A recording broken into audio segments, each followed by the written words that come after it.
All right. Welcome to another edition of Shabbat Lounge. This is Matt. And Jake here. Jake, we have a special guest. Jake, who are we talking to today? Today we have Billy Bond from Perma Pastures Farm here with us, and we're going to discuss some homestead type things and some Torah type things, and we'll just mix it up today and see what we can find out.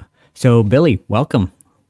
Hey, thanks for having me. It's a joy to be here with both of you and to, get to know your audience a little bit. Thanks so much for having me. Well, we appreciate you being here. And I had seen you on another podcast that I like to watch, and that's the Texas Boys.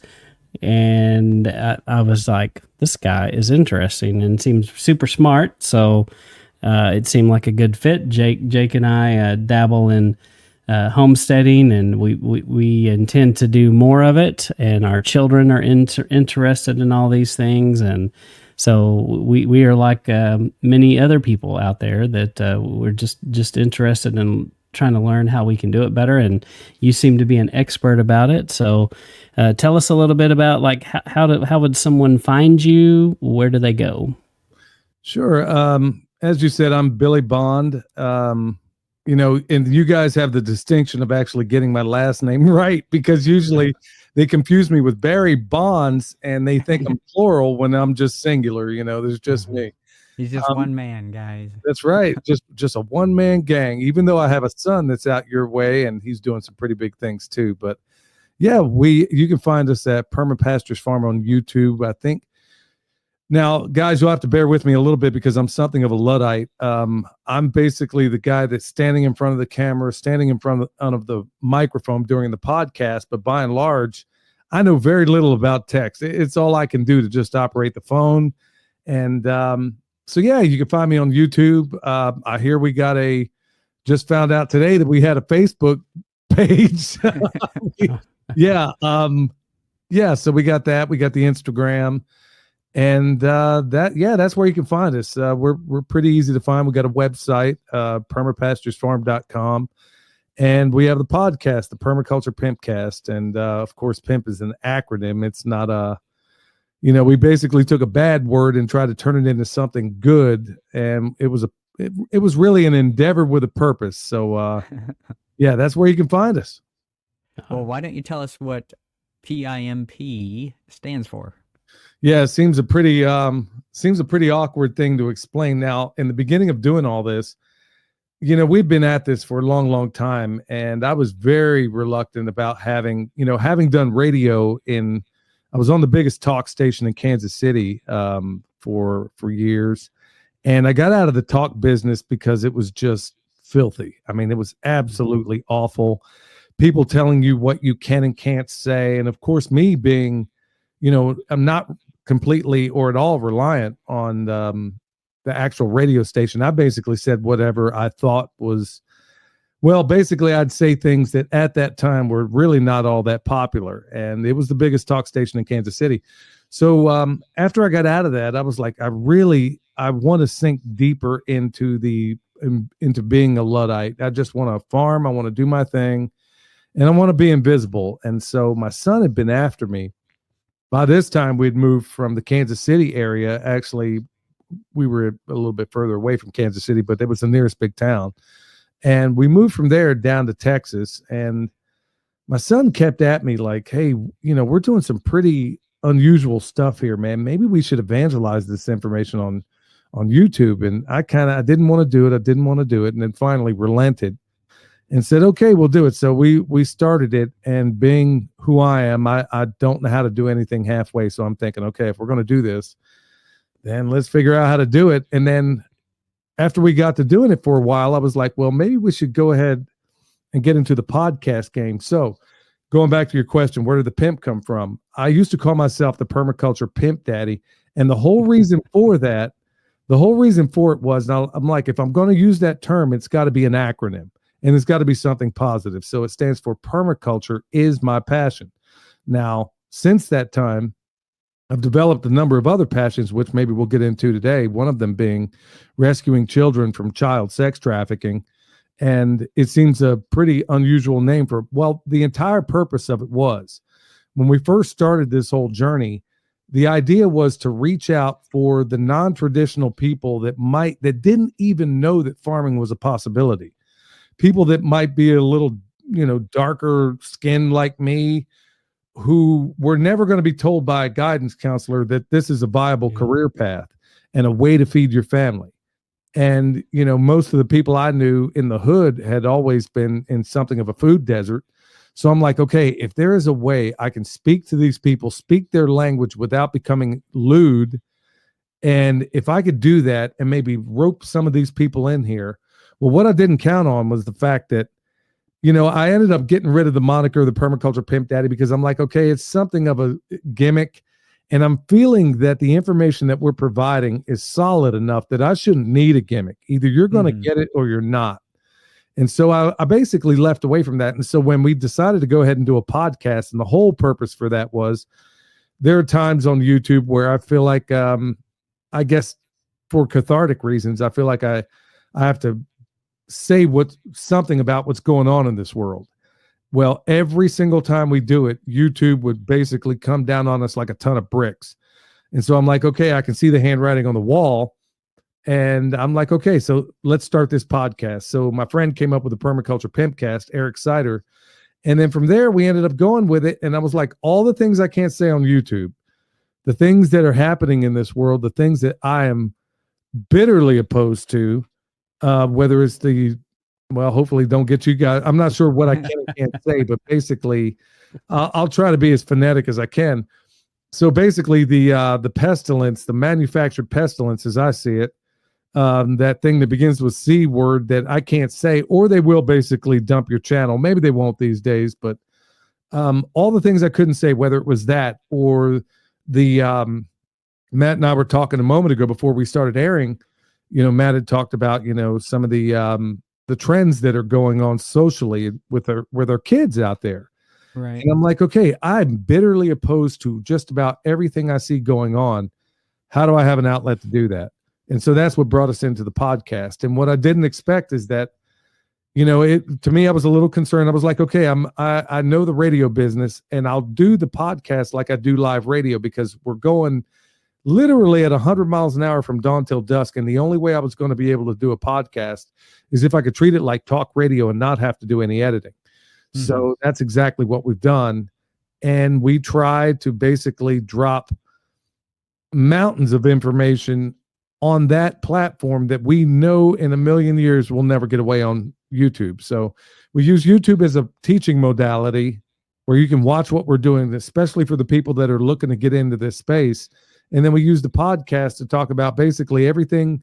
If I'm honest with you guys, it's basically a cathartic way of me getting off my chest all the things that I know I can't say on YouTube. So, and then I try to get away with, but we're heavily suppressed, especially at this point. And it looks like the last bastion, last frontier of free speech is sadly right here in the podcast space. So sorry for the long-winded response. Yeah, no problem. Yeah, it's definitely getting pushed into dark corners.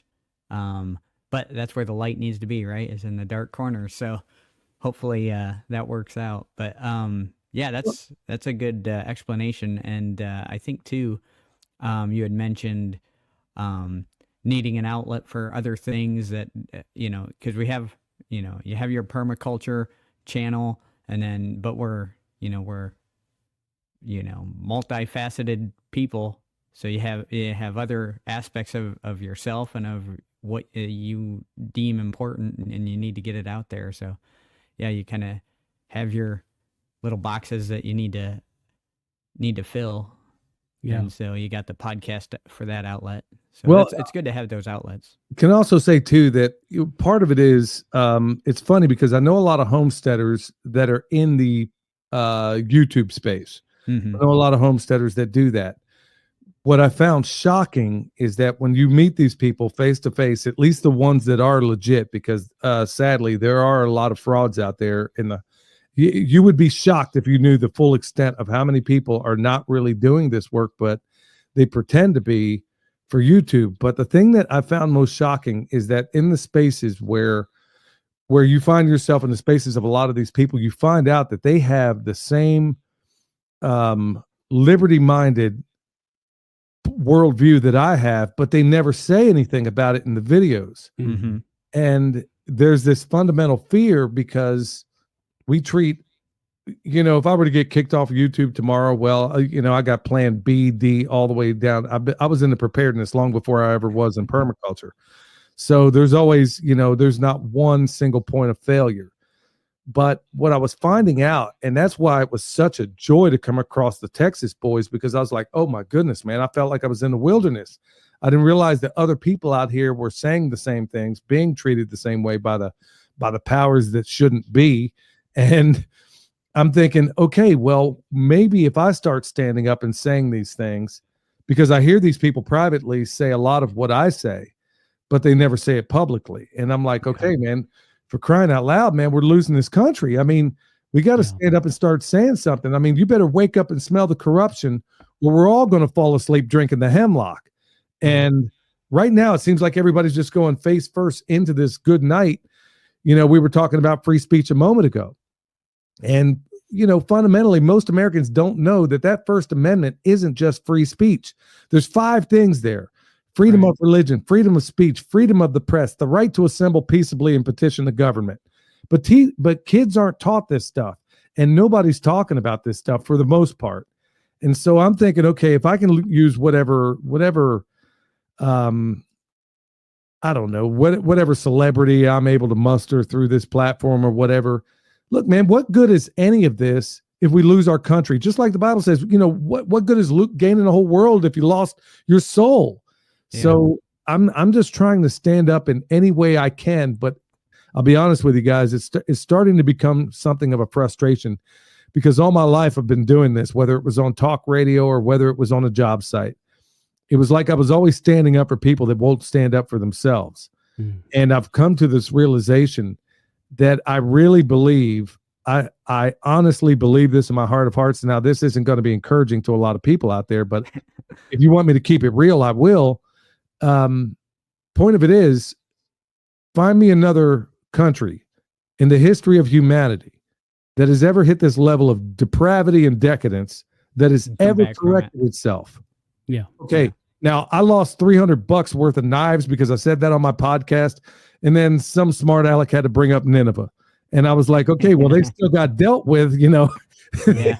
They got dealt with later. They got a little bit of a stay of execution, but I had to give away the knife set because I'm like, okay, close enough. But the point being, yeah, I mean, it was a very clever answer, and he was probably right. But outside of that, nobody, I defy anybody besides Nineveh, provide me a single society that has ever hit this level of depravity, that has ever corrected itself without the crucible of really hard times. You can't find. That's the thing. I mean, there's the ups and downs, that valleys and the mountains of, you go through hard times, and that builds real men. And then we get comfortable. That's like one of the biggest problems right now is comfort. Everyone's addicted to comfort. And so then you get comfortable, you get fat on the bread of the land, and you forget how you got there, and you slack off, and then trouble comes again. And then you got your weak man mountain, and now you go back into the valley to build strong men again. And I think that's kind of what we're seeing. Yeah, and I like so much of what you're saying, especially in reaching communities that haven't been reached before with this message. And there are many food deserts, and especially in certain.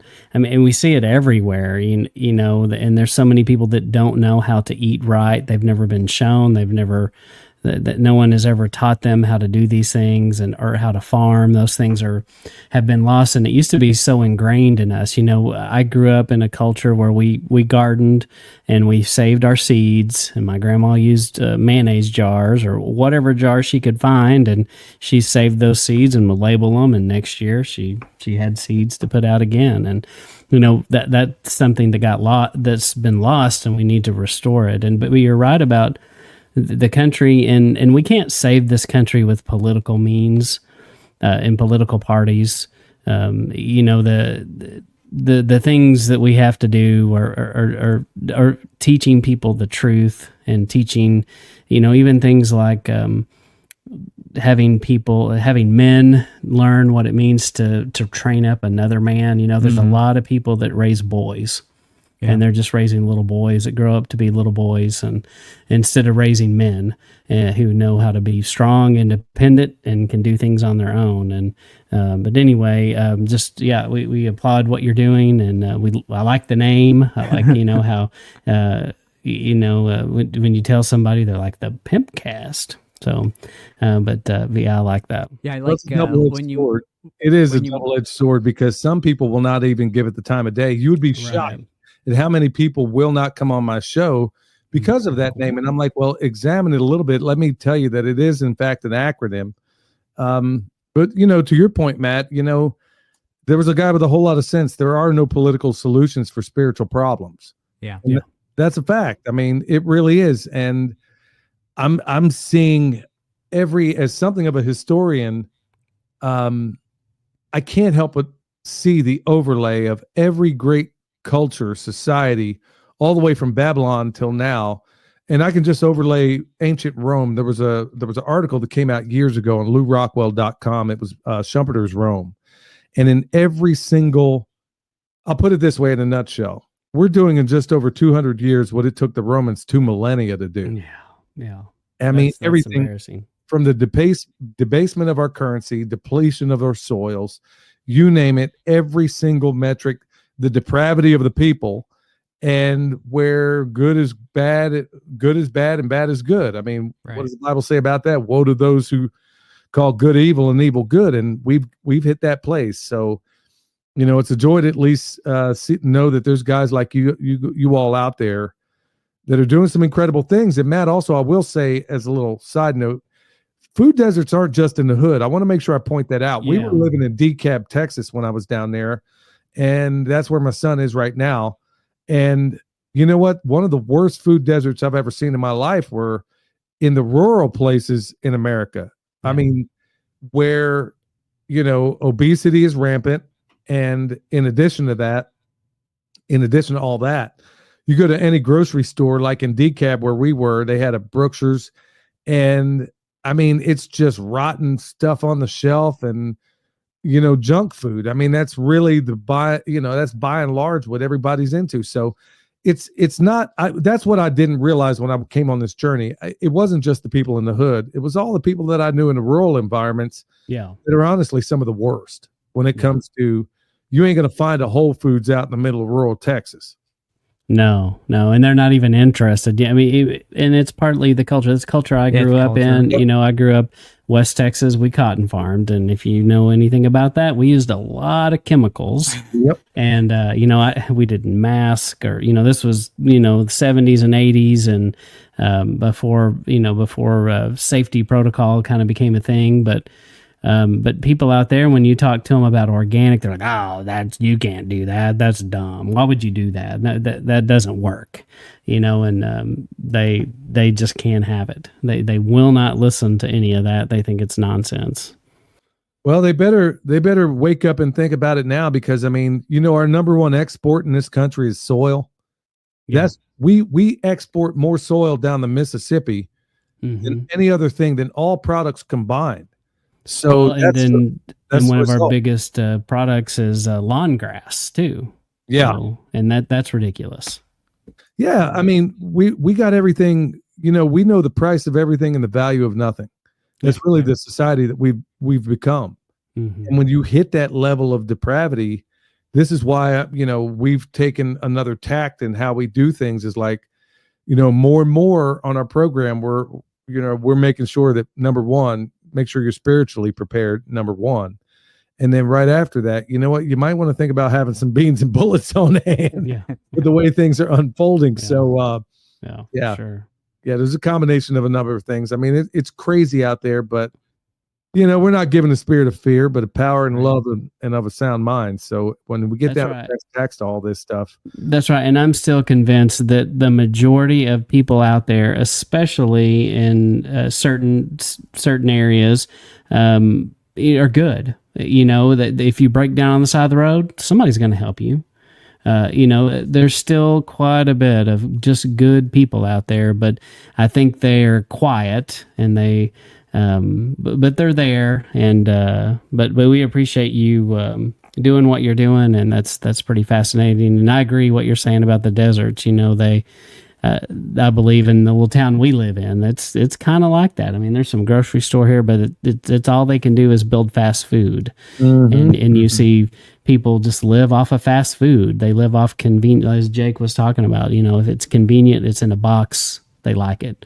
Yep. Yeah, but on the flip side of that, that was one of the big things before we left. It was okay.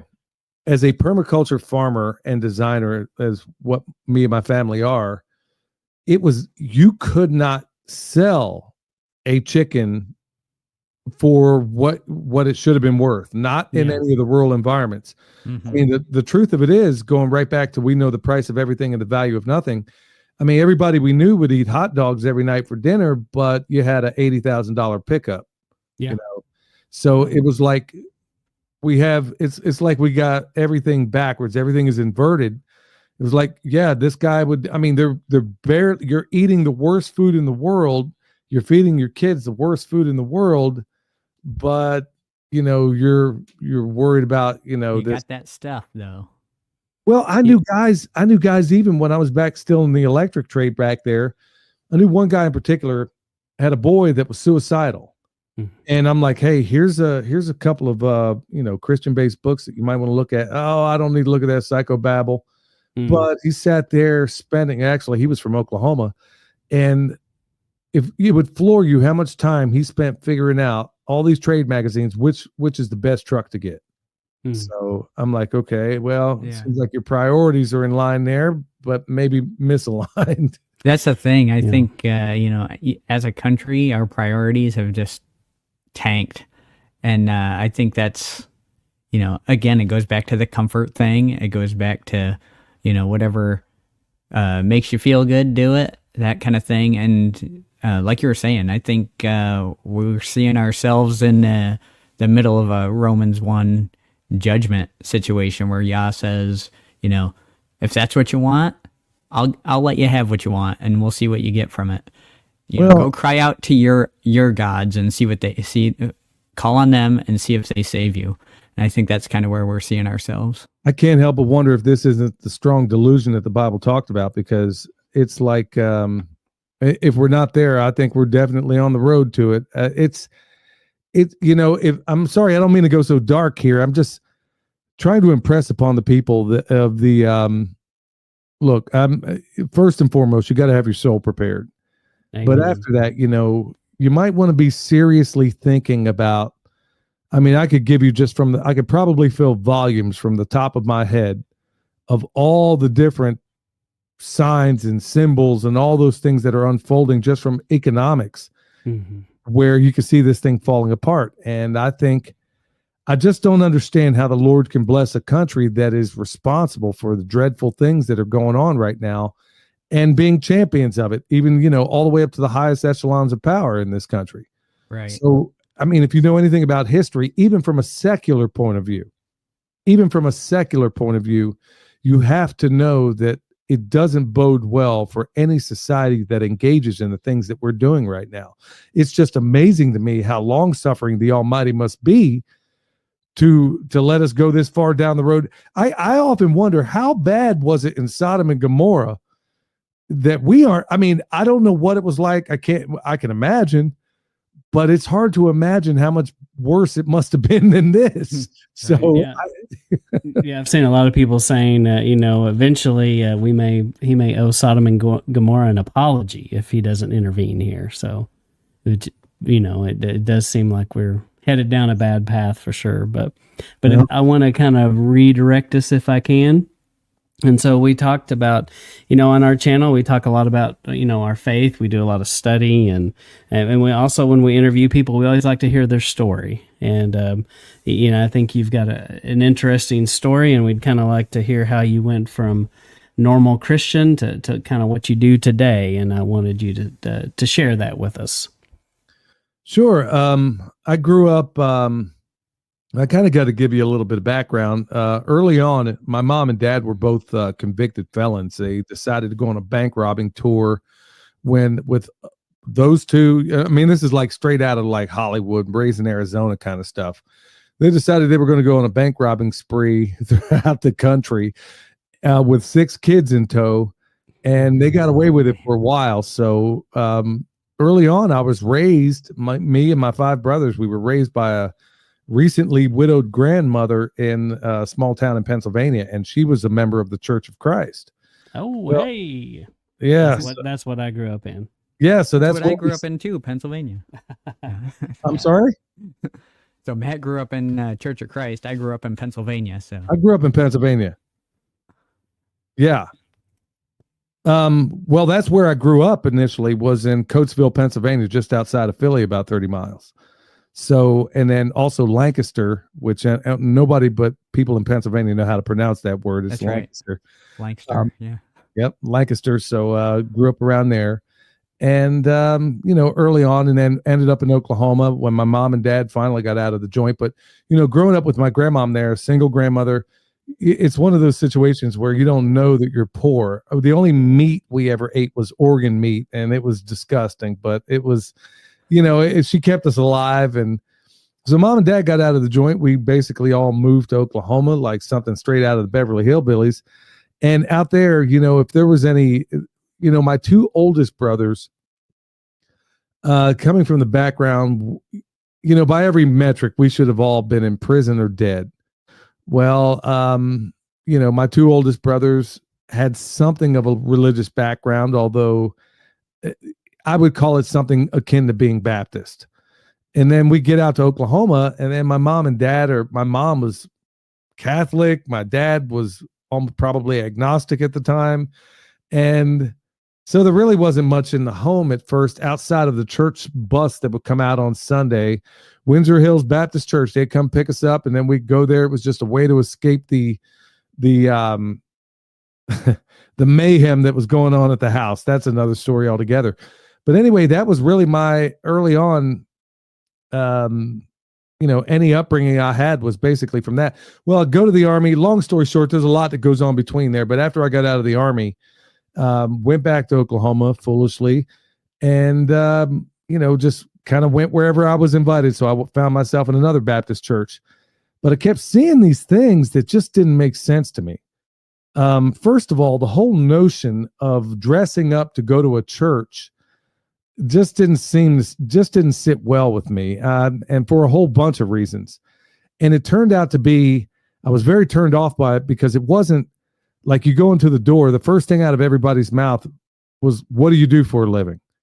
And I was always appalled by that response. And what I found out, it was a way for them to qualify whether, I didn't realize that this was a business meeting. Yeah. I didn't realize. Exactly. I'm a very troubled person at that time. Won't go into all the nature of it, but when you grow up in such an abusive environment as we did, there's going to be scars. So here I am, married, got a little boy, and I'm trying to figure out how this whole world works. I'm in this church and nothing makes sense. I'm seeing the girls dress up to this church in very skimpy kind of stuff. I'm hearing the pastor go on about, and I'm seeing all these things that just don't make sense to me. And so that basically, it had been that way for years and years and years. Well, I ended up working on, and this is when I was living in the Kansas City area. So basically, very much of the view that I know God exists. I'm doubting everything because, I look into some of these rabbit holes, and I'm like, the only thing I'm 100% sure of is because I've examined it, was Jesus was exactly who he said he was. And outside of that, I wasn't sure of anything. And so I wind up in Kansas City, and then I work around the Seventh-day Adventist, and I didn't know who they were or what they were and what they did. And then I was around some Anabaptists down in Texas. And I remember this guy, Mark, he kept talking about the Sabbath. And I was like, well, at first I was like, well, what difference does it make? And then he explained to me how, yeah, there is a difference, and why it makes a difference. And I'm like, okay, yeah, remember the Sabbath to keep it holy. Okay, I'm with you there. And then because I was one of these person that went down a rabbit hole on things like 9/11. Then I went down a rabbit hole of things like the Kennedy assassination, Oklahoma City, you name it. I probably got a PhD understanding about all these things that really in the aggregate don't amount to a whole lot of, Right. well, but this one, when he explained it to me, that this was a manufactured lie to change it from Saturday to Sunday, then I'm like, okay, I'm on board. And so all of a sudden, the seed was planted. Now, it didn't get watered till many years later, but it was at least planted. And so later on, I find myself in this preparedness community. And then my friend Darren also was saying the very same thing. So here it is. I heard it from Mark. And then now all of a sudden, this guy, Darren, I'd kind of forgotten what Mark had said. And now I'm really paying attention. And I'm like, hold on. So now all of a sudden I find out that there's other, apocryphal books like the Book of Jasher, which is obviously referenced, the Book of Enoch and all these other things. So I kind of go down that rabbit hole and I'm looking into these things and I'm like, okay, never heard about this stuff before. And then I'm also getting into Christian conspiracy podcasts. I hear about people like Steve Quayle, L.A. Marzulli, and I'm realizing, oh my goodness, you mean to tell me that Genesis 6? So I'm realizing, okay, all this stuff that everybody just kind of glossed over, whether it was a Sabbath or Genesis 6 or all these other things, I'm like, okay, man, there's too many data points here for me to think that this is just a coincidence. So then I started, and this is more recently, I get to the point where my son is actually living here. And now keep in mind, I got all these different data points, haven't really searched it out, not to the extent that I should have. And then my son just basically says to me, because I'm one of those people that, I mean, you may call me a lot of things, but nobody's ever called me lazy. And so when I got a project, when I'm on something, man, I will stay on it day, night. It doesn't matter, 7 days a week. And then my son said to me, Dad, even God took a day off. And so I'm thinking, okay, well, okay, you need a break. Go ahead and take it. And so I still wasn't getting the point. And then all of a sudden it was just concerning that alone. There were so many other people I was coming across, and I'm like, okay, I'm going to go ahead and I'm going to be, what does Samuel tell Saul? Is better to be obedient than the sacrifice. Yeah. So I said, okay, we're going to try this Sabbath thing and we're going to see what's up. We're going to see how, and I'll be honest with you guys, it felt like what people must go through when they quit an addiction. First time I did it, I was like a pig on roller skates. I was like, what? Okay, now what do I do? What can I do? What is it okay to do? And so the first week I tried it, I'm like, okay, well, 6 o'clock Friday, we're just basically going to shut everything down. The whole family's going to do it. And my son is pretty excited about that because he's wanting some time off anyway. And so I did it the first week, and it felt right, but I still was clueless. I will tell you this. I'm a quick study, because by week number 2, I was looking forward to it. I was like, okay, well, I work for me. What's the consequence of not showing up? When Mark told me what he went through as a Seventh-day Adventist, where all of a sudden, because, when you work as a construction electrician, if you don't work this overtime, you're going to be the first one laid off. And so he told me when he first made this transition into being an Adventist, that was one of his big concerns. And I was like, well, okay, how stupid is it for me? Because I don't even work for anybody. I work for me. So second week rolls around and I was looking forward to it. I'm like, okay, so now what am I going to do? And so I realized, I started seeking the help of other people. And then I'll tell you what really put the nail on it is that by anybody's metric, they would have said I was a pretty successful person in the things I do. But I got to say, it went on steroids when I started to honor the Sabbath. And it happened nearly overnight. There were some weird things that went on. Like, we had I know this is a little sideways here, but there was, what really, really, really brought me around to doing this is that there was a little girl down the road we were having to look after. That's a whole nother story unto itself. but I did a de facto exorcism on this girl. And it was, I did it wrong. Apparently it was weird. It was crazy. And it happened at my house. So there was some custody battle going on. And then it was at that time where that was a critical part I should have put in the middle of the story. But that's what happened, I think, between the first and the second week that made me say, okay, man, I really got to start. I got to examine this. If nothing else, man, I know it's right there in the doggone.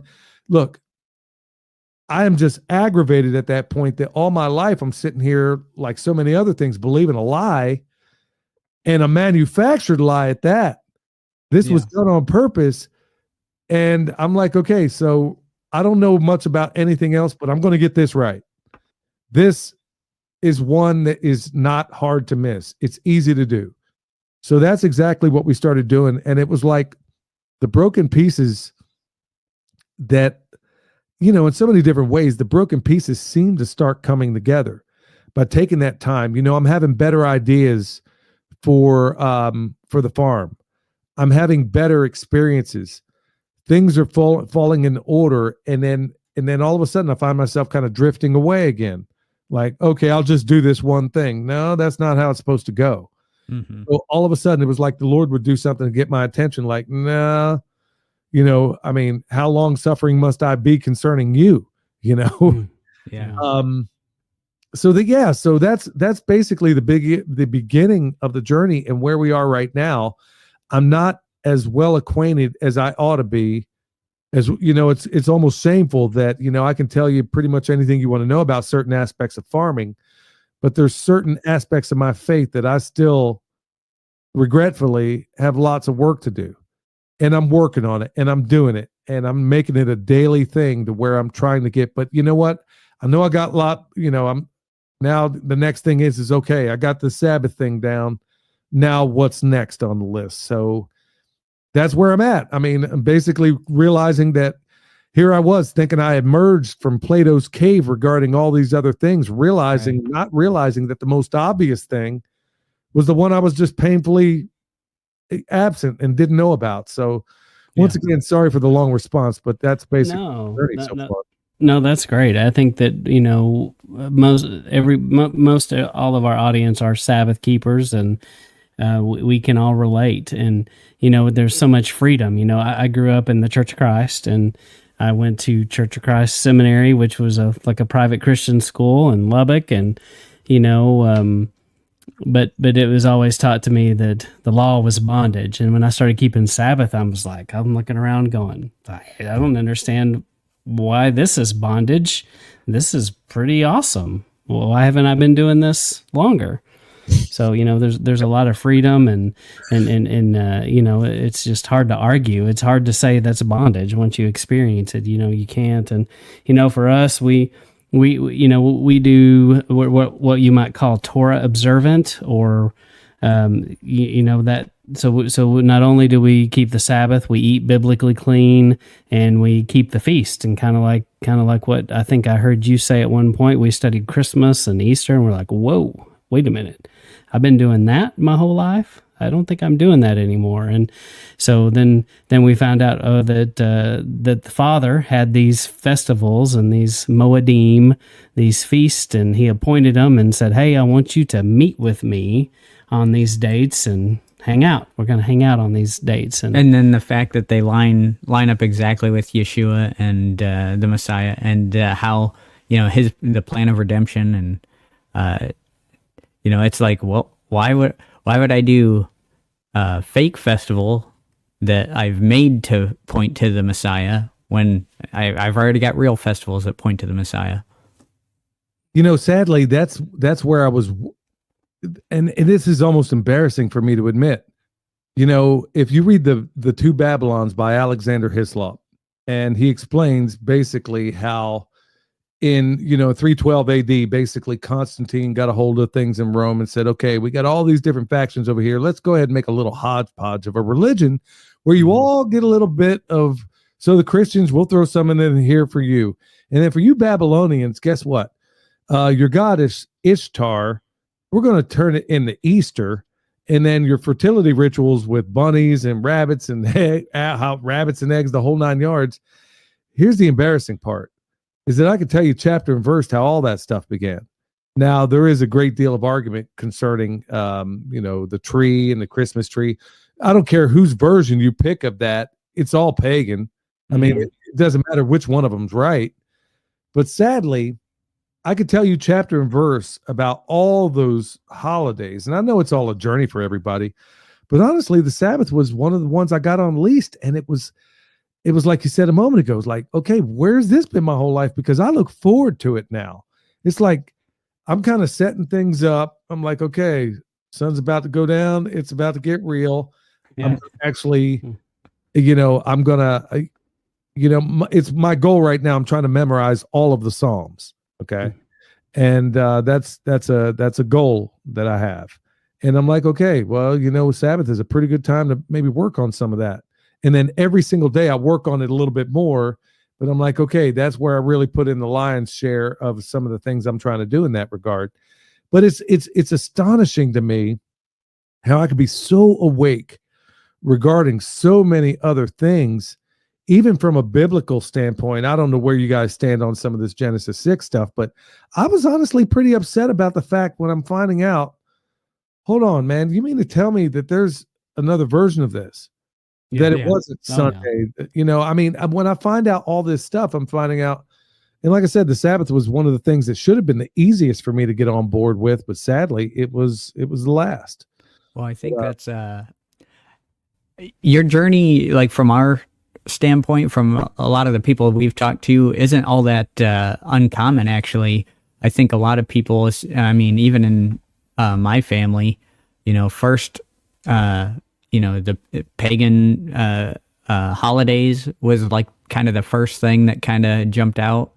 And that was before we started keeping Sabbath. We were like, man, I don't know that I can be tied to this stuff anymore. Mm-hmm. And then, I think a lot of people, they start keeping Sabbath and then things start to fall into place for them. And they start realizing, well, because you're taking that time and spending it in the Word instead of on whatever else you spend your time on, and so now you're starting to see things because you've met him at his appointment and he's like, okay, I'm showing up and we're gonna go through some stuff, and that's when he opens your eyes to things, I think. Well, that's where you guys are kind of handy. I was listening to one of your podcasts earlier today, and I'm like, okay, well, I'm pretty new to a lot of this stuff, and I'm still in the position of trying to examine it. And because honestly, it's 180 degrees in so many different ways of everything I was kind of taught. Yeah. And I'm like, okay, if you're telling me that these learned people, what I struggle with, and this is why degrees don't mean anything to me. I have a brother who has more degrees than a thermometer, but doesn't have a whole lot of common sense, And so just because a person's a doctor or a PhD doesn't give them a greater share of common sense than any one of us. Yeah. In most cases, from my experience, they actually have less. I got all those things. I got a military education, trade education, college education, farm education, and it really doesn't amount to a hill of beans when it comes down to brass tacks on all this stuff. Yeah. It's funny that some of the most learned people I know didn't even graduate high school. Mm-hmm. So we tend to think that just because this preacher is standing up in front of this church, or because he went to a seminary school, and even though he may be sincere, well, he may be sincerely wrong too. Right. Right. And just like these people that were teaching me. Yeah. Well, and they meant well, and I'm not bitter about that. I have that in my family too, and I don't think they were bad people. They didn't know. And, something that you said, I think this is something we need to be praying, and I'd ask you to join us in your daily prayers, praying for your own children and your relatives, and the kids growing up, that they, and it goes back to something you talked about earlier with the strong delusion. We need to be on our knees daily for children that we know, that they would believe that God's word is true, And as Romans 8:28 says, God's word be true, every man be a liar. And that they would believe God's word over anything a man says, over the talking heads on TV, over the people with degrees behind their names, the professor, the teacher, the Bible class teacher, whoever, that they need to believe that his word is absolute truth and everything else is questionable, and man is bending it to benefit himself, most likely. If you look close enough and look behind it enough, you'll probably see somebody with benefiting. And I think that's a great prayer for us to pray for our children and the generations coming up, that they would do that, because they are going to be deceived. And if they don't have that as their base, we know that the scripture tells us that they are going to be tricked and they're going to believe the wrong thing. Well, how easy is it these days to be able to propagate these sort of things? You know, I'm not sure how old you guys are, but I'm 53 years old, and I had the benefit of being able to see this world before, the advent of computers, before computers became so ubiquitous. They were around, but they were basically Stone Age. And then you see the rapidity at which, you see the growth, like through Moore's law. What do they say? The computing power doubles every year, and then the space that it's put on is like cut in half. Yeah. So here we are, where we have nanotech. We got all these different things, and these kids never knew what it was like to memorize a phone number. They never knew what it was like to drink out of a garden hose. They never knew what it was like to work, to be in any other paradigm. And sadly, it's like that movie Ready Player One was turning out to be a documentary. And I think that's one of the powers that shouldn't be intended in all this. So going back to your point, the ability to find that truth is, it seems to me that it's becoming increasingly difficult, just because of the fact that every single way, it's like you almost don't even want your kids or your grandkids to be out of your sight, because it's like every single thing out everything's there, out to get them. Yeah. And the other thing you're talking about, there's so many men that don't realize that they are in the battle of their life. And there's a lot of men that kind of take it wrong, and they get the real tough guy, and there's definitely, you need to be able to do that. There's time for that, but so much more important is the spiritual side of it. And so many men they're not watchdogs over their family, over what comes in, what they listen to, what they read, who they talk to, who their friends are. They just are like, whatever you do, you'll figure it out. And they just allow other people to raise their children, in essence, and men have to wake up and take a more active role. Yeah, but you got the Super Bowl playing, you got Taylor Swift out there, you got all these. I'm saying this almost tongue in cheek, but the point of it being is, once again, we know the price of everything and the value of nothing. It really, that is the mark of a depraved society. Yeah. In every single overlay in ancient Rome, you see it unfolding right now in America. And the thing, I have this shirt, and boy, does it drive. I live near Asheville, North Carolina, probably outside of San Francisco, the most liberal city in the United States. Now, I don't live there. I live, in a small town away from there, but I have to go there from time to time. The most offensive, I wear a lot of shirts that have messages on them. Like, I don't know what I'm wearing right now. It says defund the media. Well, I got this other one that says make men men again. Play obviously on Trump's make America great. Right. Yeah. That is by far the most offensive shirt that I wear. And you want to talk about crazy tonight, man, these people will lose their ever loving mind. And I'm like, okay, now they might be thinking that it's directed at all the trans testicles that are running around in Asheville, but no, it's really directed at, for me, at the regular guy who has acquiesced and said, you know what, I'm a taxpayer, I'm going to send my kids to school, not realizing that, the best education, say what you want about the messed up way I grew up, but honestly, the best education I got was at the dinner table. As we put the funk in dysfunctional in my family, believe me. But at least I got I learned at that dinner table, despite, all the fighting and the cursing and the other things that went on. At least I learned how to be a critical thinker, to not just simply accept something, to ultimately, it led me to understand things like the trivium, how to know the who, what, where, when, why, and how, not just take anybody's accounting for anything. But this is where men are woefully, I'll put it this way. Let me give you a great example of what I'm talking about here. And there's a biblical overlay with it. Okay, so you had the Roaring 20s. You had a chicken in every pot. America was doing great. Everything was wonderful, right? Then 1929, what rolls around? Stock market crash, Great Depression.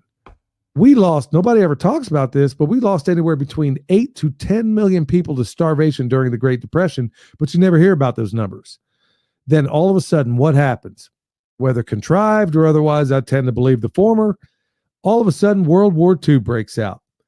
And so that same, you were talking about a moment ago, how we go through these periods of, you got weak men, then strong men, then we go through these cycles. It's called a saculum. If you read the book by Strauss and Howe, it's what is it called? The Fourth Turning. Mm-hmm. We can go all the way back, and they cited up to 500 years. But remember, Solomon said in Ecclesiastes, that we got these patterns; they keep overlaying. Well, Strauss and Howe proved that every 80 years we got basically a saculum, where we go through these periods where you got no good generation. Then all of a sudden you have this great calamity that unfolds, and what does it build?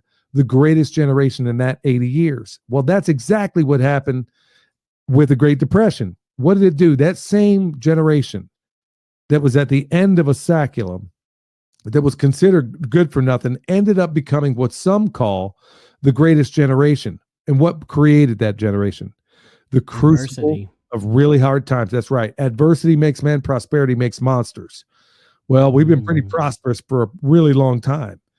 And so we're overdue. We're about that time to where things should go sideways again.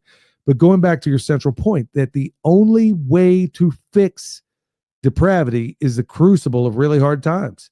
And that's where I'm hoping and I'm praying, because I think we're on the precipice of some really, really harsh things that are about to unfold.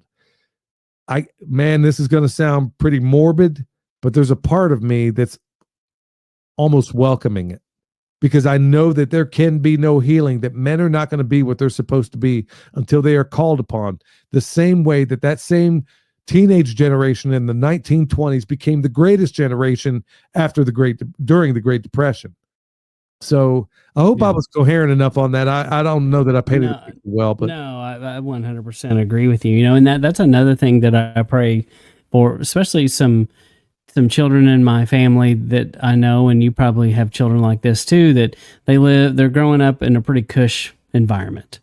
And I pray that they have enough adversity that they will turn to God, because, I think that's part of it. Some people live in such posh living conditions, they have no need for him.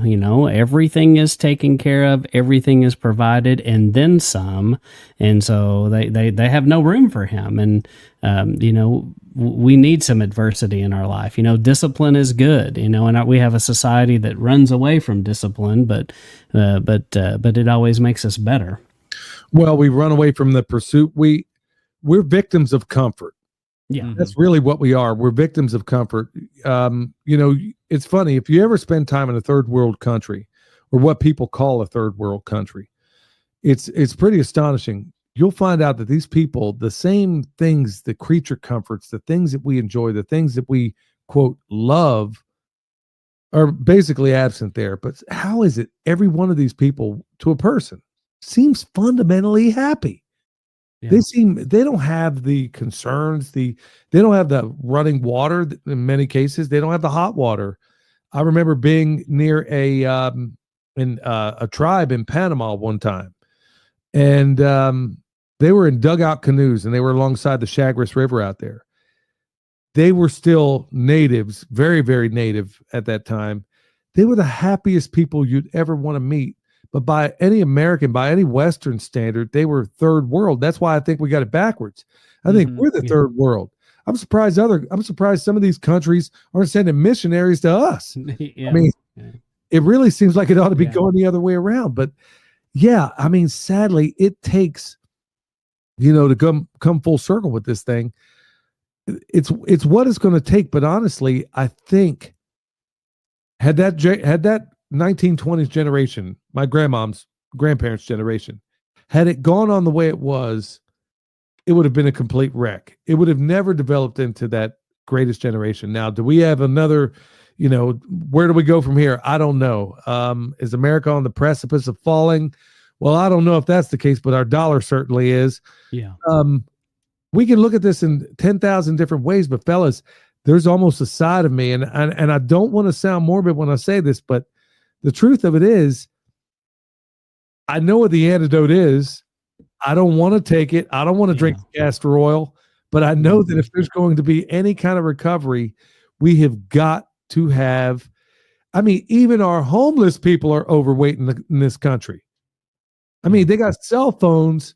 They're overweight. You drop off food to them and they're like, "Hey, could you get me some ketchup when you come back?" I mean, this is insanity. And I think the Lord is about to, nobody knows the timeline or how this may unfold. And, some people will make the debate that we are Genesis, not Genesis, but Revelation, the great whore of Babylon, Revelation 17. Some people make the case that that's us, whether it is or isn't.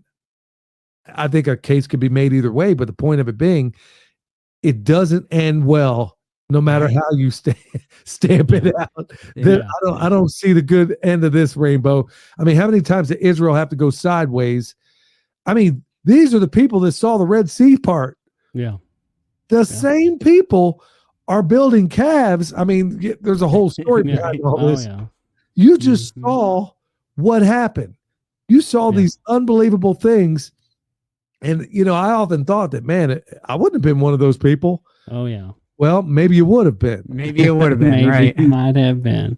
Well, it's just like when Yeshua talks about, people are like, they come to him and they ask him to do some miracle. It seems like it's raising someone from the dead or something. And he talks about, if they wouldn't believe that, they're not going to believe this either. So, I think that unfortunately it is easy for us to forget. And just like you were talking about earlier, he's very patient with us, you and I, and he was very patient with them. He is very long suffering, but there is a time when he turns us all over and goes, you know what? Kind of even like what he did with Pharaoh. Okay, this is what you want to do it. It's on you. Yep. Yeah, but at some point, he's giving you the last chance. And that's something I have to remind myself of also, because I've been forgiven of so much. I got to remember at times that Jesus died for them as well. And it's easy to become almost, well, at least for me, to think, oh my goodness, man, why can't these people see this? Why can't they figure this out? Why can't they? Well, somebody could have made the same case for me before I recognized. They're like, hold on, let me get this right, dude. You understand how all this other stuff went down, and you're just now waking up to the Sabbath. Yeah. And I got a lot to go. I mean, because now it's not just, maybe it was this way for you guys as well. And, you could probably mentor me on this, but it's like, now I got to go back and re-examine everything I thought I knew. Yeah, that's the hard part. And, and a lot of people don't want to do that. You have to be willing to deconstruct your faith, and that's hard. And it's just like, you have to get alone with those things and wrestle with them and work through it and admit, I didn't have all this figured out. Yeah, and it takes some humility. We always say that there's three things that you kind of need, and one is to recognize that it's Yahweh that opens eyes and unstops ears. Number two, you got to admit that you're probably wrong about a lot of things. And then three is you got to be willing to change the way you're living. If you're gonna start following his will. It's funny because I've seen, I knew guys up until this whole this sweet and sour sniffles pestilence that finally that was introduced upon us. It's astonishing that I knew guys that were like back in my preparedness days who were dyed in the wool. And I don't understand this. You know, I always wondered, why does every atheist and every vegan have to tell you that they're vegan or atheist within 10 minutes of knowing them? But it was amazing how many of them I knew that were in the preparedness community. Well, when the sweet and sour sniffles came around, these people, the same people that were like dyed in the wool vegans, all of a sudden, they're all about it. They're all of a sudden saying, hold on, if I can see through this and this thing is this insidious, then the only thing that makes sense is this is definitely a battle between good and evil. So if that be the case, the other way around. Yeah. So I've seen one guy in particular who came to, I mean, he's still, you know, very much a baby in all this stuff, but one of the last people that I would have ever, and it was honestly what happened at that time that brought him there, and his wife as well. So gotten to the point where, you know, I think we're seeing the beginnings of it. Nobody wants to see this inflation. You know, I don't want to see, here's what I don't want to see with all the things that I see unfolding. I don't want to see old folks flipping coins, determining whether or not they're going to take their necessary heart medication or whether or not they're going to eat cat food that day. You know, those are the things I don't want to see. But sadly, this is, you know, that's the direction we're headed. Yeah, but sadly, it is that way. But also at the same time, okay, every time Israel, you know, I mean, they did some pretty awful things. I mean, I was just going through, you know, Book of Kings the other day, and can't remember the guy's name. He was one of the kings. I mean, he put his own son in a fire, you know, to the fires of Moloch. And then all of a sudden they get tossed over into Babylon. Well, they didn't get to come back until they repented, right? I mean, until they got things right, they weren't going to come back. And you see this theme over and over and over again. How many times, how many examples do we need that in just about every case? I mean, I can't think of anybody except, I mean, I'm sure there's other examples out here, but typically it required some harsh punishment for people to say, you know what?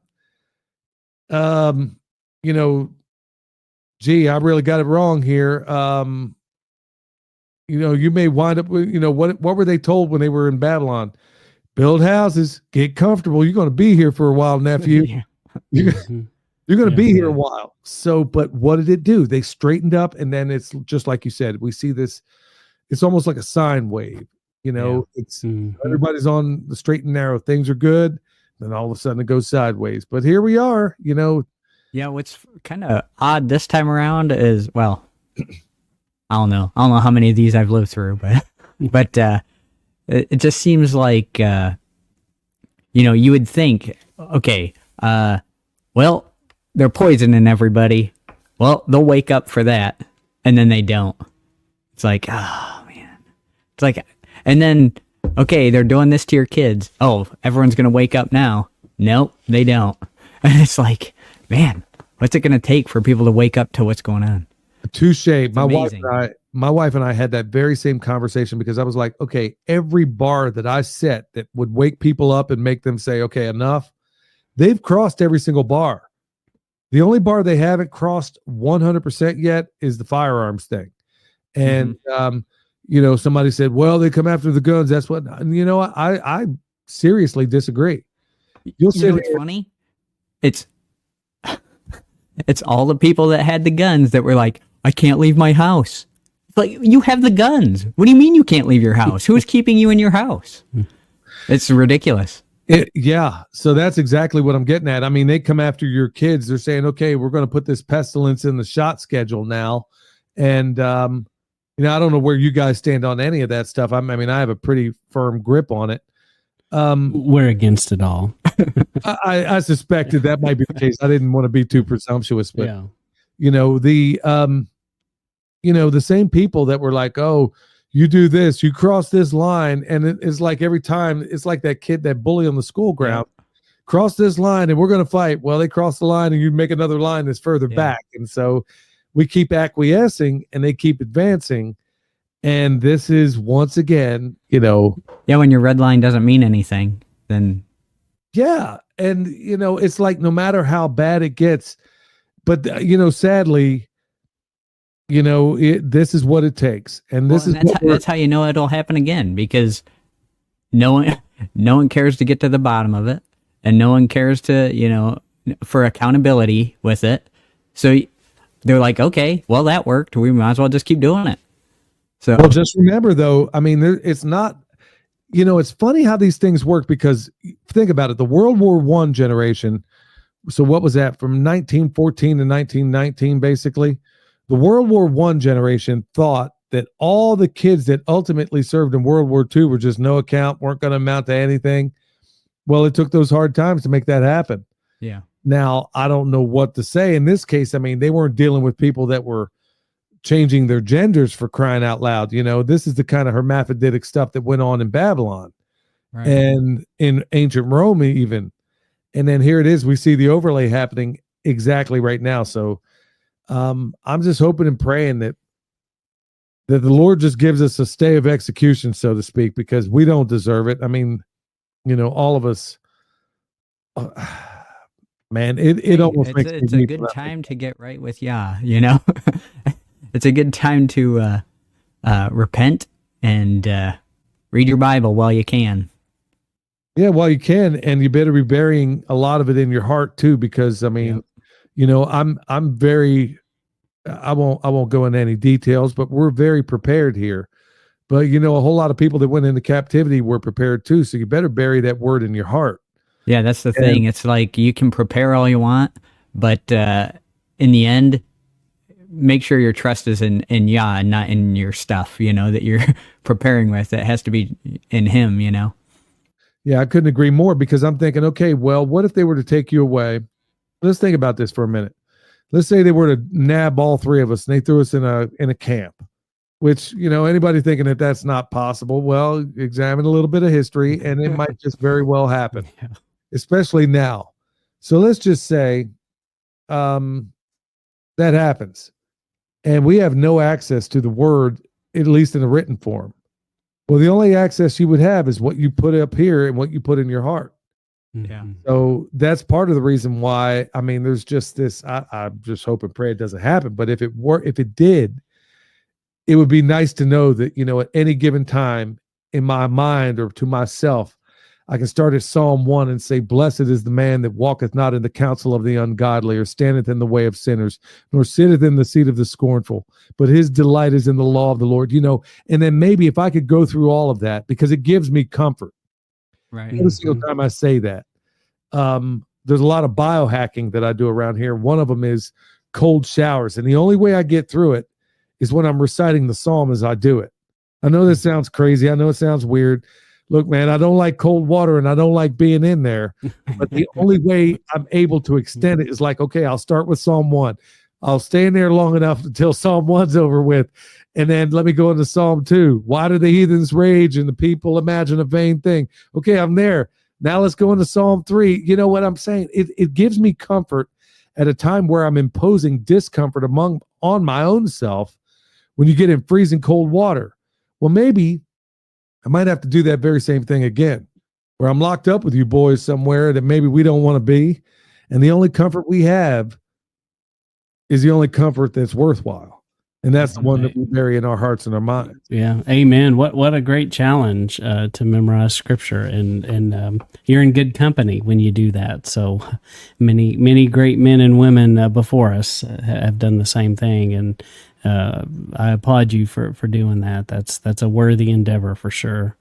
Just on that note, once you get to Psalm 119, there's a series of songs that are just singing Psalm 119. Fantastic. It's from Zion Christian Press. So if you get a chance, listen to it in the song, and it's fantastic. No, I'll definitely check it out. I got a little ways to go to get there, but I'm going to try. I'm going to hopefully get this done in record time. And I feel like I'll be honest with you. I told you what was the impetus? The impetus for that was, I told you about the little girl that I did an exorcism on, which was bizarre. And that whole situation, boy, that ought to be on a paranormal podcast. But anyway, it was weird. It was strange, but it happened. And it was like I felt this, like, start with Psalm 91. and I don't know, and I had to do it, and I worked on it. I was like, okay, I memorized Psalm 91.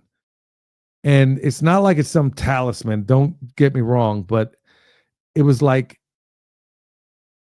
it was, the Psalms especially bring me comfort. When I think about, King David and, the incredible exploits that he did, for most people to have that power and what he was would have corrupted most people. Mm-hmm. I mean, absolutely corrupted them up one side and down the other.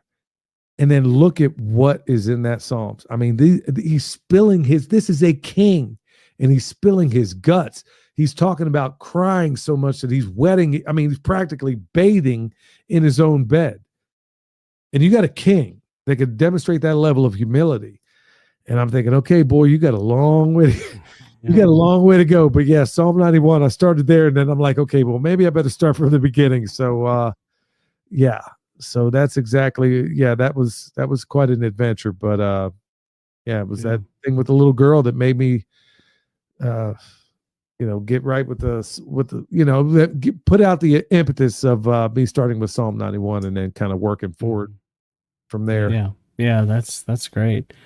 Well, I want to kind of move us to a little bit different place. I think Jake had some questions, and we kind of want to go into some other things you're really into. And I know that there are people that listen to us who are into the homesteading movement. And I think Jake had some questions kind of along those lines he wanted to ask you.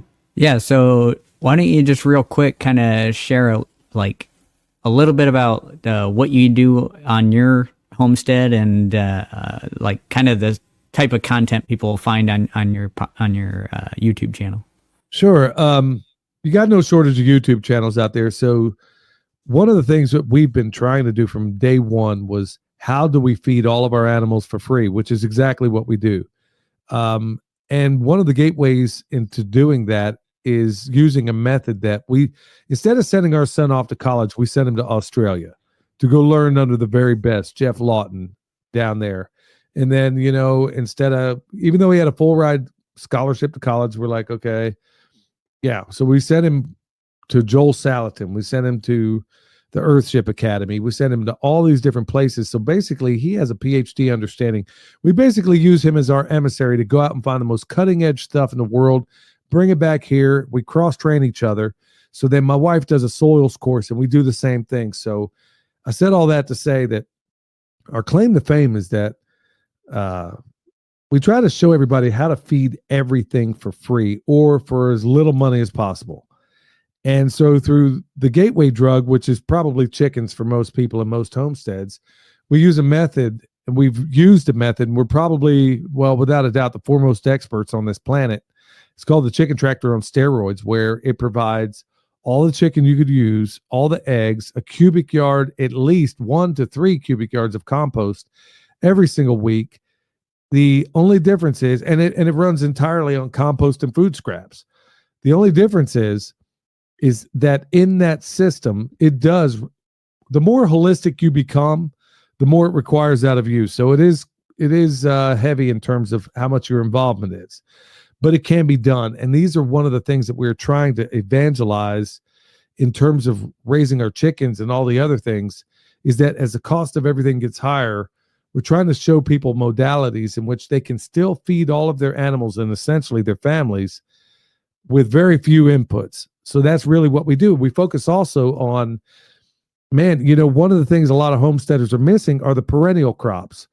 Things like your nut crops, your fruit crops. Everybody is in the annuals. Mm-hmm. You go out there, dig the ground, put your annuals in. But I'm like, okay, let's get you off of that annual cycle. Yeah, it's still fine to do that, but let's get you looking in the perennials. So we're showing people how to do food forests, and then we've turned them into tactical food forests, where we basically put our nitrogen fixing trees on the outside and all your productive on the inside. So we're showing people how to do orchards, how to do food forests, how to grow your chickens, every single animal on a homestead. We try to show you how to do it for free and for very little cost. And at the same time, pulling yourself. I mean, think about it. One of the most liberty-minded things you can ever do is decide what you will and won't put into your mouth, into your body. And so if we're still on that bandwagon, I mean, think about it. If we're still on the nitrogen fixing or the nitrogen, basically when this whole thing went down in Ukraine, all the corn farmers around here were like, oh, snap, man, this is going to be a nightmare.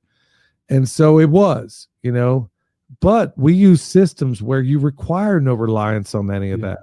Mm-hmm. So instead of being in this cycle of NPK, we're in the cycle of looking at a soil food web. Instead of, everybody seems to think that nitrogen, potassium, and phosphorus is what you need to make things grow. Yeah, it'll make it grow, but it's not nutrient dense. So what we find out is through the work of people like Dr. Elaine Ingham is that instead of worrying about NPK, let's worry about the bacteria in your soil, the fungus, the nematodes, the protozoa, and their distribution. For example, and this is, believe me, this is a tangential way of answering your question.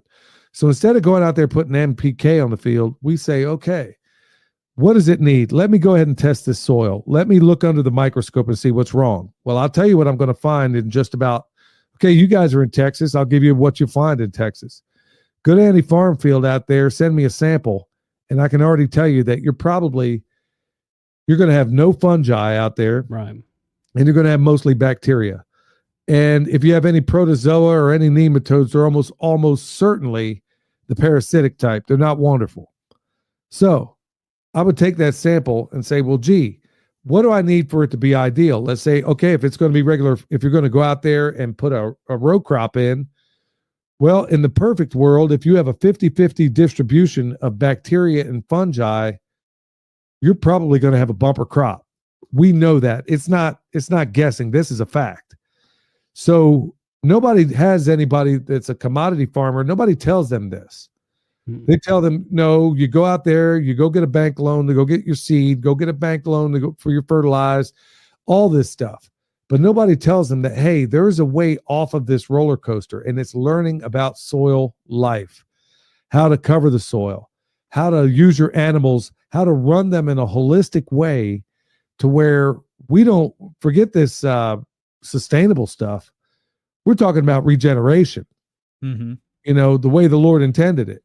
And we find out that every step that if I go out there, and I'm going to use this as a microcosm, if I go into any healthy forest, you know what I'm going to find? I'm going to find 7 layers, probably going to find 8 if it's really healthy.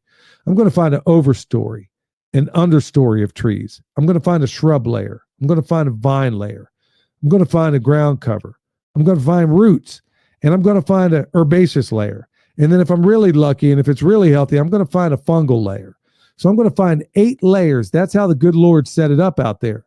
We find out every single time that we replicate and we move a step towards going out there, looking at that healthy forest. Every time we take that and then bring it home to our farms, we see unbelievable. We see, I'm struggling. I'm usually not at a loss for words, but what we're seeing is nothing short of astonishing.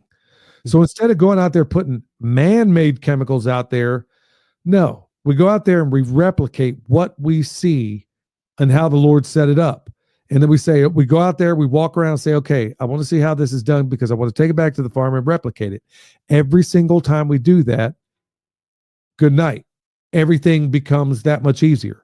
But every time you go out there and put a chemical on it or fertilizer, what you're really doing is creating salts in your soil. Yeah. So at the end of the day, we teach people to not be a sheep farmer, not to be a chicken farmer. No, be a microbe farmer, be a grass farmer.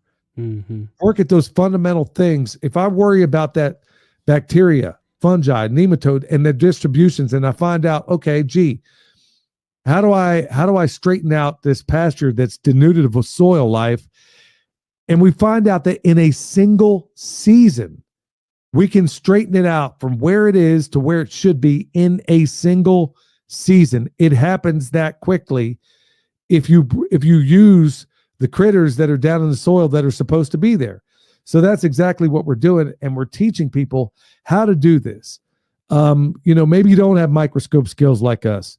There's still other ways to go about it. There's ways to run your animals to where instead of going out there, it's like Greg Judy, one of the great grazers on planet Earth, lives right there in Missouri. He calls it the Columbus method, where you put your cows out there in the spring and then you find them in the fall. You know, what we find out is that if we can take and holistically mimic what the bison used to do right here in the United States of Amnesia, you know, we've forgotten about all this stuff. If we can mimic what the bison were doing, we find out that, wow, this stuff not only comes back, but it comes back like gangbusters. Guess what can't live? Now, so instead of that farmer having to constantly beat back all the weeds that pop up, guess what we find out? Is that if we put the right soil life out there, the weeds don't want to be there. They don't want to be there. Guess what? You will never find a thorn or thistle in a compost pile. Yeah, You'll never find it there. You will always find thorns and thistles in denuded soil. So that's exactly what we want to do. We want to take, I know this is a long-winded answer, but man, I'm so passionate about this stuff that I got to point out that farming doesn't have to be incredibly difficult, but it does require work. You're going to have to get out there. You're going to have to use your powers of observation. You're going to have to go through earth care, people care, and abundance given to the previous two. You're going to have to learn about some of these principles. It's going to take a little bit of hard work and foot to butt, but honestly, when you look at all the ways that we're going about doing this, especially when it comes to your perennial crops, you're doing all this work right now to give to your future self, to your generations down the line. Where I'm planting a pecan out here, well, you know what? I'm never going to get any nuts off of it, but the great grandkids will. Maybe great grandkids, you know? Yeah, that's part of our problem too, is short foresight. That's exactly, well, that's why we keep raping. You think about it. What we call farming in America is really mining. Yes. We're extracting all the minerals out there. That's why the Amish, if you go through Lancaster, Pennsylvania, what do all the Amish have when they sow their fields? They got a little pouch out there and it has a little bit of dust coming out of it. Well, what is it? That's wood ash. They're putting back into the soil at least a little bit of the minerals that have came out, and they, you know, the trees bioaccumulate this stuff. They collect it in their, in the fireplaces, and then you put a little bit of it back out there. So yeah, that's exactly what we're trying to teach. And I got to be honest with you, it's been something of an uphill battle because the powers that shouldn't be at YouTube and those other places do not want this information to get out. No, they don't. You know, they want, years ago, I grew up in big farming and and my family's still connected in it. And I know that so many of those farms, especially West Texas cotton, if you're not farming 3 to 5 to 10,000 acres, you're not really farming.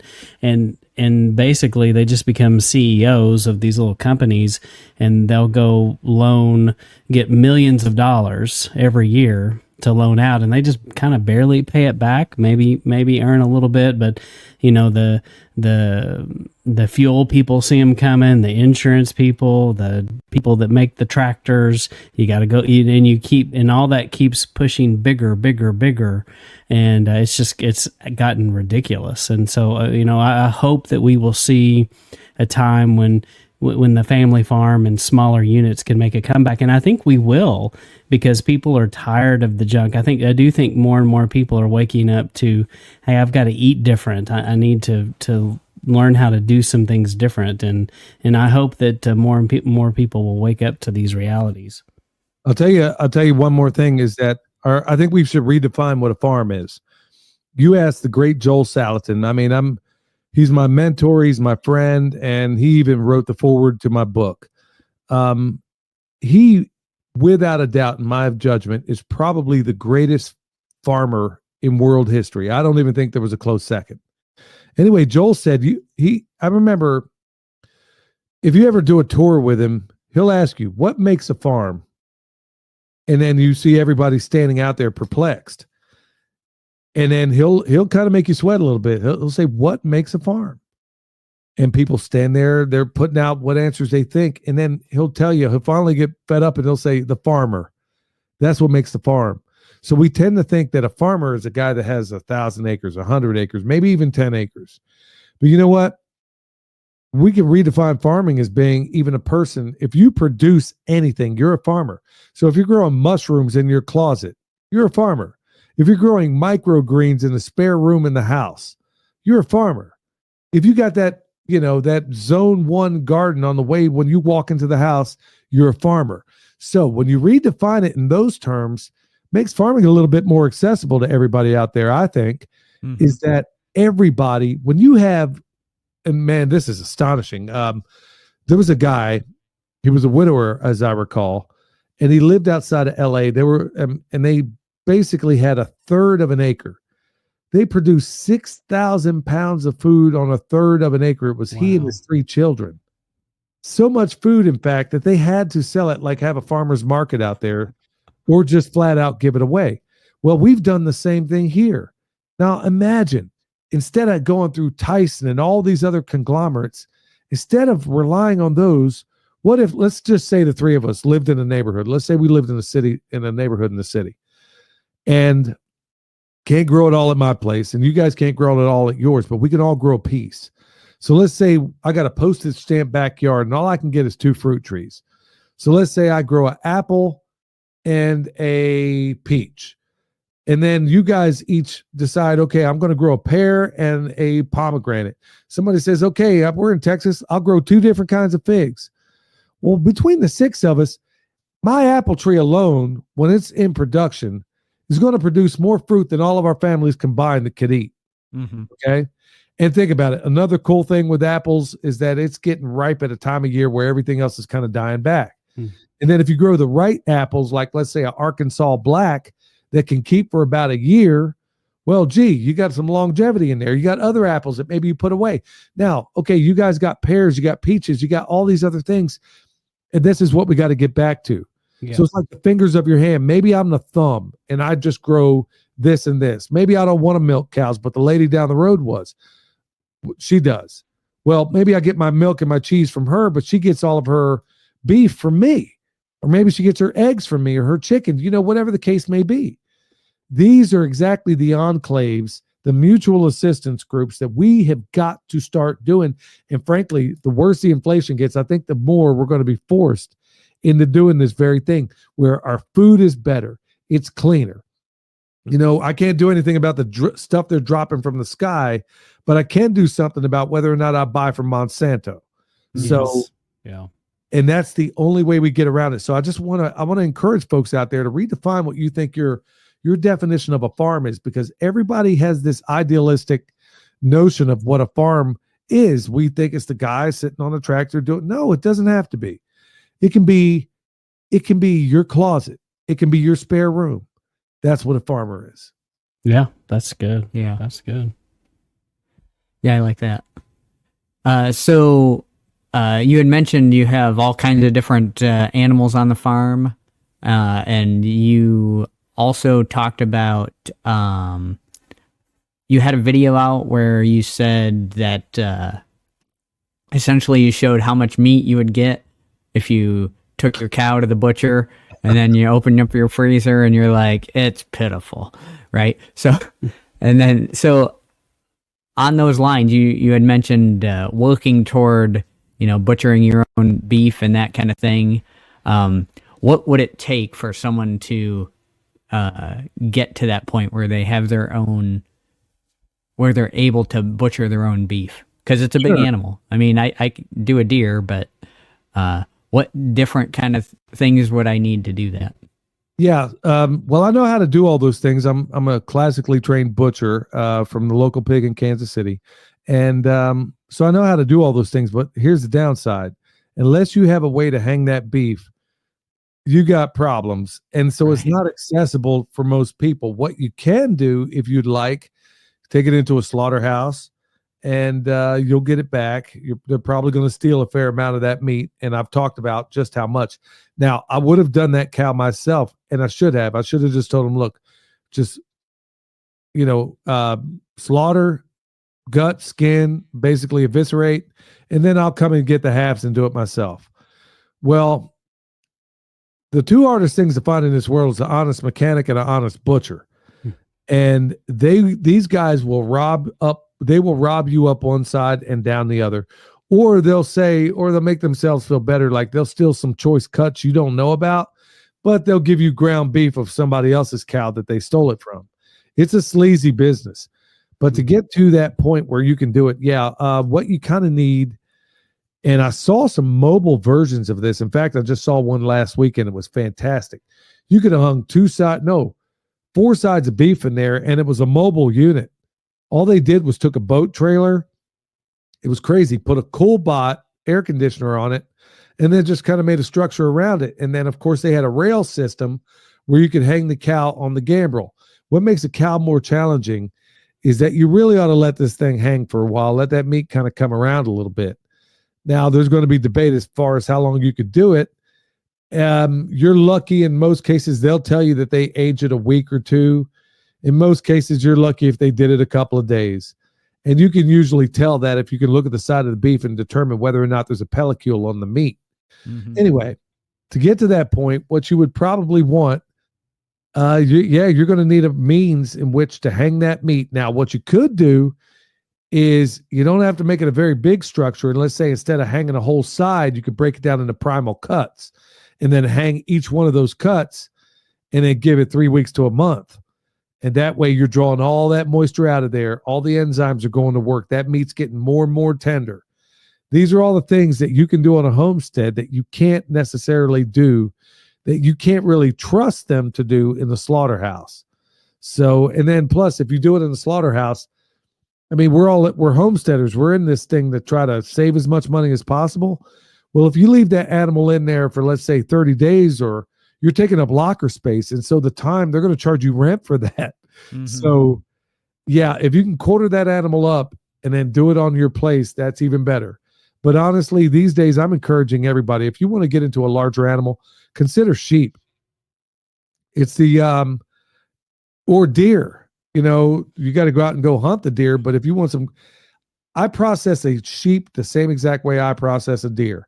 I know a lot of the good old boys out there think I'm crazy, but instead of just ripping out the back straps of a deer, well, I do something a little more elegant, because of my classical butcher training. I'm like, okay, I can sit here and rip out that tenderloin in the back strap, or I can make deer T-bones or deer porterhouses.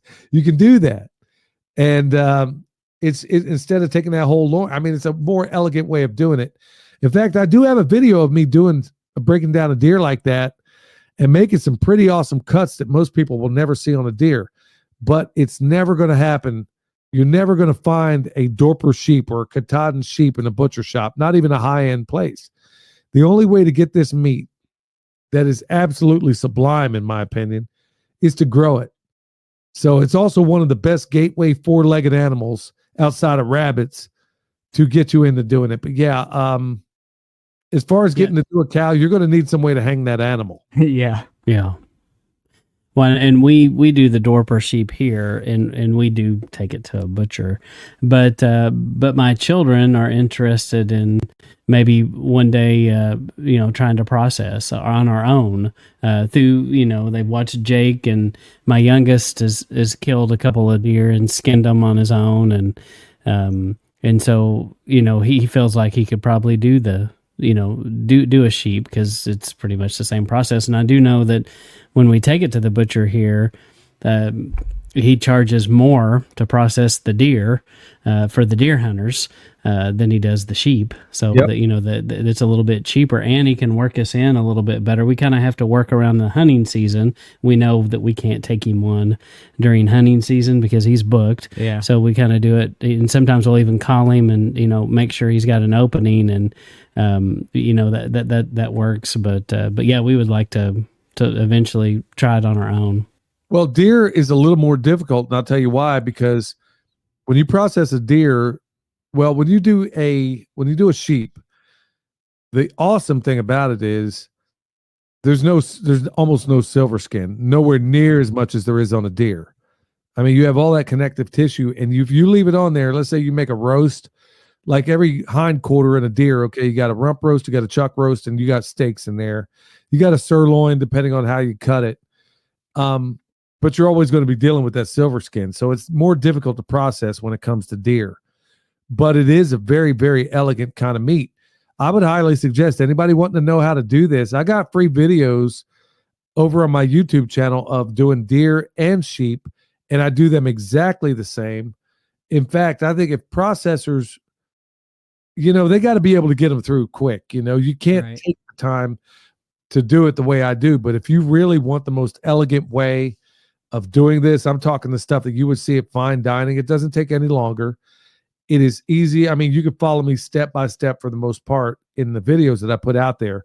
So, yeah, that's not behind a paywall or anything like that. So you can do a deer, I mean, man, in fact, the thumbnail picture on that video, I'm pretty proud of, because I'm like, man, it kind of lays it out there, because any hunter that has ever taken in your deer to a processor, for a fact, you did not get it back the way I'm showing it. Mm-hmm. Yeah, you probably didn't even get your deer back. You got whatever one came off the pile. That is one of my biggest, that is like unjust weights and measures in my book, man. Because Definitely. you took that Dorper in, for example, you raised it a way that you thought was, the best way to raise it.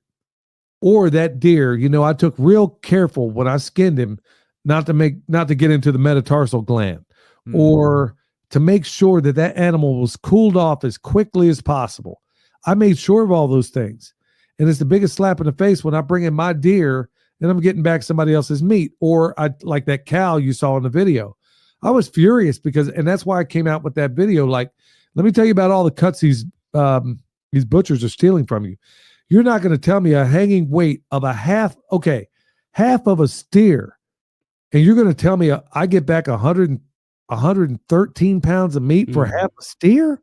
Yeah, no. And I'm like, okay, never again. I will break this sucker down. I will do it myself. I will take it in. All I'm going to pay you for is locker space until I can build a place out here.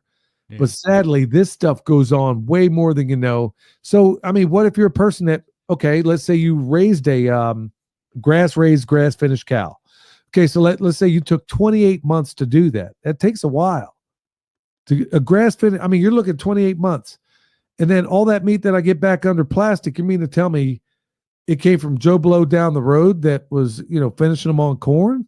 Yeah. I mean, it's I'm not critical of those people. I'm just glad people are producing food, but I'm just saying it's the butcher's trade, and it's really it's really a dirty business.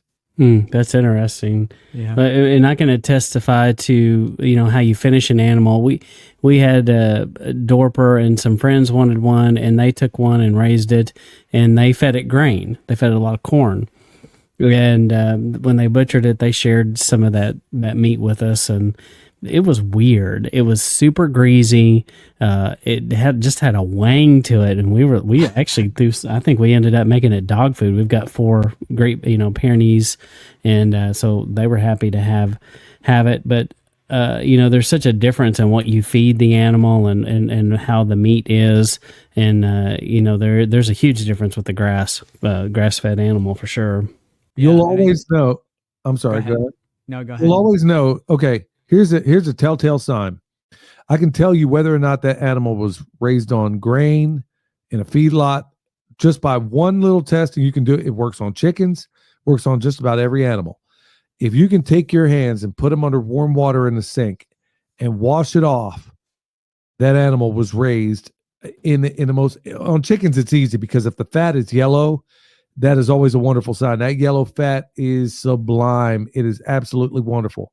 But every other animal, because in most cases, they're going to have a layer of fat. If you're able to touch that fat and put your hand under warm water, and if it doesn't just come off, then you know that animal was either raised on concrete or raised on corn or GMO corn. It's usually a telltale sign. Interesting. That is.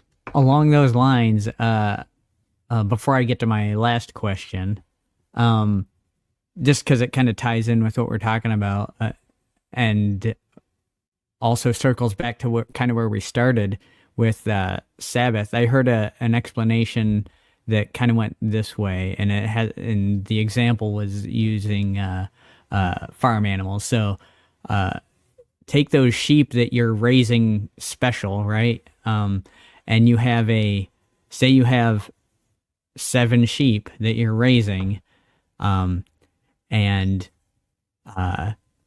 you tell your son, okay, Billy's going to come over and he's going to get a sheep from me, and I need you to take him up there and bring back the 7th sheep because I've raised that one special just for Billy. And then the kid goes up and he just grabs the closest one and brings him down. He's like, and as the father, you're like, well, did you get the 7th one? He's like, well, I just grabbed one. It's like, well, I set that one aside specifically for Billy, and you're bringing me the wrong sheep. So it's that idea of doesn't matter which day. Yeah, it's the specific day that I told you, right? That's kind of an example of why the Sabbath is important to do on the Sabbath day, is because it's been set aside specifically for a purpose, and you're bringing me, suboptimal sheep. So it's just I kind like of the parallel. Yeah. yeah. I thought that was a good example that I heard early on when I kind of first started keeping Sabbath. So my last question is, what is the best set of knives to get for processing your animals? Yeah, the perfect answer is going to be very expensive. So I'm going to give you the one that most people are going to the one that's accessible. Victorinox is pretty hard to beat when it comes to just starting out. They make good quality. I mean, it's basically Swiss Army stuff. They make good quality stuff that's easily sharpened, and the price is right. So, you can go out there and spend a lot of money on Japanese knives. Well, and they work great until my wife gets a hold of it, and then I'll catch her in the garden digging something or just cutting rocks with it. I don't know what it is with her, but yeah, I got some pretty high end knives, and somehow, it's like around here, if she gets a hold of one of my knives, man, it better be made out of that stuff that's on Wolverine's skeleton, man. Yeah. Like that adamantium or something like that, because I don't know what she does, man. She could break a ball bearing when it comes to some of this stuff. But yeah, so even my Japanese knives, I got to hide those. Otherwise, I'll find them. She'll be doing something with them that she ought not to be doing. Victorinox is hard to beat. I would also recommend that people get a 17.5-inch cam lock, KAM lock, bone saw if you don't have a sawzall. I always teach things by hand.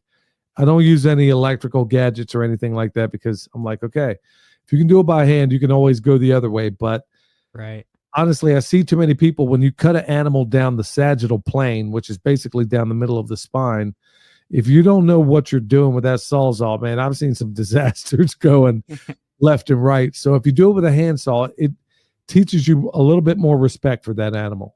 So yeah, Victorinox, if you're doing a sheep, I would go all the way up. A Victorinox 10-inch should do pretty much anything you have, and I would call that a breaking knife.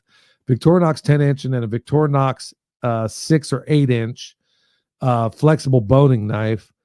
In addition to that, I would put in a Camlock 17.5-inch. They also make a 21-inch. That's for doing cows. And I would also get, it's not necessary, but I love to do it for all my lamb chops and stuff like that I cover up. Instead of sawing through each individual cut, you can do that if you want, but if you can get a cleaver, a really high-end cleaver, and then baton with a mallet the cleaver through, it makes a beautiful, because it's an art form. You're not just processing meat. I mean, you spent the time to really raise this animal. Man, I really want to respect it on the back end. I want to use every piece of it. I'm going to compost the things I don't eat, or like you said a moment ago, they go to the dogs. So yeah, Victorinox is pretty hard to beat. Those things is a basic kit. Obviously, you want a means to sharpen it, but Victorinox is pretty doggone hard to beat out of the gates. Now, there's a lot of custom knife makers out there, but when I teach butchery classes, I got a bunch of German knives that, I allow people to beat up because I know they're going to absolutely destroy them. Right. So Or I'm just carving on bones with them. yes, yes. And I'm like, okay, What are you whittling that thing into? well, for most butchery, you figure for most butchery, you're only using the first quarter inch of that knife for the most part. I mean, when you're doing, when I'm cutting an animal into primals, that's the only time I'm ever going to use a saw. And I teach it the old school way, the way I was taught, where you do everything with hand tools. Now, American butchery these days, well, they want you to have a bandsaw. They want you to do all this stuff. Well, most people don't have access to that stuff, and that's not the way I teach it. So if you watch my deer processing or any of my processing of any of the sheep I do, or it doesn't matter the animal, it's always going to be done with hand tools, without a doubt. Nice. Yeah, that's fascinating. Well, and we want to be mindful of your time. We know it's late where you are a little later. And Jake, is there anything else you want to say? No, just it was good having you on, and we enjoyed talking with you. And I think you have a lot to offer in your YouTube channel and on your podcast. And I would just encourage people to check it out. And we just appreciate you coming on. Well, if anybody's going to be in the area, Organic Grower School, I'll be speaking it there. There's other conferences going on. I don't really do many of those these days, but if you ever want to see some of this stuff in person, there are workshops and places and stuff like that where, you got Mountain Readiness Festival that's going on, and you can definitely find us at all. Whether it's the podcast, the YouTube channel, or one of these places in person. It's one of those things where I've become something of a recluse, and the only time I ever really care to get out is when I'm going to be in the company of other people like the ones I'm talking to right now. So, right, yeah, I probably ought to expose myself a little bit more, but I got to guard this sanity of mine. yeah. So it was a joy to be on with you guys. Thank you so much for the invitation. Yeah, we really appreciate the time. I appreciate the quotes. I wrote down some great quotes. The price of everything and the value of nothing. I've heard you say that before. I like that one a lot. And I like what you said about adversity makes men, I think it was prosperous. Adversity makes men, prosperity makes monsters. Yeah, that was Victor Hugo that said that. I guess I need to be quoting these people as I say it. I mean, man, catch me on the right day, man. I'll come out with a whole gang of Mark Twain, which is probably some of the best. Yeah. I love. Yeah, I mean, you're not going to find better than Mark Twain, but yeah, yeah. So all of those, I mean, some of those might be indigenous to me, but by and large, it's usually people that I've read. So yeah, I guess I should be given attribution. I love those quotes. Those were great. But we appreciate you taking time. And then we ask our audience and listeners to go check him out. It just takes a minute. You can Google and you find him, the Permaculture Pod, or your name. I noticed that just page after page. So it's pretty easy to find your content. We just ask people to go through the YouTube or the podcast or just wherever you find him. Encourage you to look at some of just a wealth of knowledge. And we appreciate you. Pray that you continue to go on your quest as you learn more about the Sabbath, walking his rest. Yeah. So want to encourage you with that. So, but yeah, you've been a blessing to us this evening. And if you'll stay on the line just for a second, we want to make sure this finishes recording. And but I think we're about ready to sign off. Billy, any last words? Let us hear the conclusion of the whole matter. Fear God and keep his commandments, for this is the whole duty of man. For God shall bring every work into judgment with every secret thing, whether it be good or whether it be evil. Been a blessing to be on with you guys.